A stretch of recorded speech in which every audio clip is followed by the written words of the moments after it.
Assalamualaikum warahmatullahi wabarakatuh. Welcome back to our podcast. Today is a great day. We're going to have a conversation, special conversations. We're going to talk about life and educational experience, specifically for being an international student. Okay, without further ado, let's get started. Hi, Lina. Hello, How are you doing? I'm good. How are you? I'm good too. So, I heard that you have visited some of the interesting places in Indonesia. Can you tell me more about that?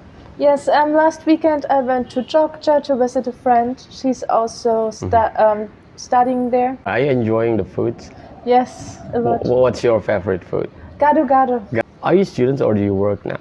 I'm still studying. I'm right now in my fourth year of my bachelor's degree, but right now I'm doing my internship. What's your role? What do you do? Half a day I work at the language department. There I help teaching German. The other half of the day I'm at the admission department. How do you deal with people, with your college and your management? Sometimes the communication is quite hard because my Indonesian is not very good yet. Okay, did you say that you go to a college in other countries? Yes, I'm studying right now in the Netherlands, in Rotterdam. Can you tell me about your academic learning while you're in Netherlands? Yes, in the beginning it was quite hard because most of the students spoke always Dutch because they're not used to speaking English, even though their English is quite good. So it was really hard to get to know them, but it got better with the time, and now people got more used to English. All and right. I'm more included, and I have also Dutch friends. All right, so even English as international language, but it's not easy to use English among the international students. Yes. Do you think it's easy to make friends in Netherlands while you're studying there? In the beginning, it was really hard because, from my experience, everyone has still their friends from high school, or they're not really interested to make new friends. Of course, you're friendly in university, but it's hard to get them to hang out with you after. All right. So it took lots of convincing. Convincing. Always. That's interesting. Experiencing the diverse cultures, right? So also in Netherlands, we'll find diversity with different ethnic groups, different language even. So what is actually most difficult problem faced by international students? I think the most difficulties is the language barrier. All right. Well, culture shock is a common thing that people experience when they have moved from one country to another. Have you experienced homesick, and how do you anticipate that situation? Yes, I felt homesick quite a lot when I first moved to the Netherlands, and also now when I moved here to Indonesia.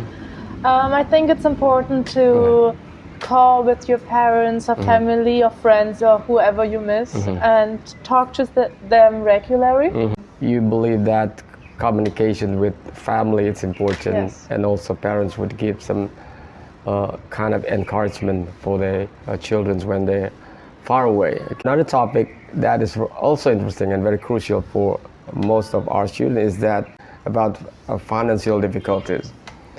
How about that, Lina? I think for students it's really common to not have a lot of money. So first of all, it's good to know how much money you can spend on different things like food, not to buy so many luxury articles. Yeah. What's the most expenditure for student accommodation, food, or leisure, something like that? For sure, accommodation, especially in Germany and the Netherlands, housing is really expensive. I want to know what your dream career is. So after my bachelor study, I want to do my master's and then work for a couple of years. I don't know really in which direction I want to go yet. But my end goal of life is to open my own cafe. What would you suggest for academic learning? Because I heard that some students or even many students experience hard time to manage their time while they're studying. Yes, I think it's very important to always stay up to date with what you have to do, because at the end of a term there will be lots of exams or papers you have to hand in. So it's important to have a list, even if it's written out or in your mind, to know what you have to do when the deadlines are, and when to start. There are a lot of students, Indonesian students, who wants to continue their study abroad. What's your advice for freshmen especially? Try to mingle with the people there, try to make friends and to not get discouraged. Okay guys, thank you so much. That's our discussions with Lina. It's also good advice for you guys who want to study abroad. Thank you so much for watching. We'll see you again in our next video. Bye now.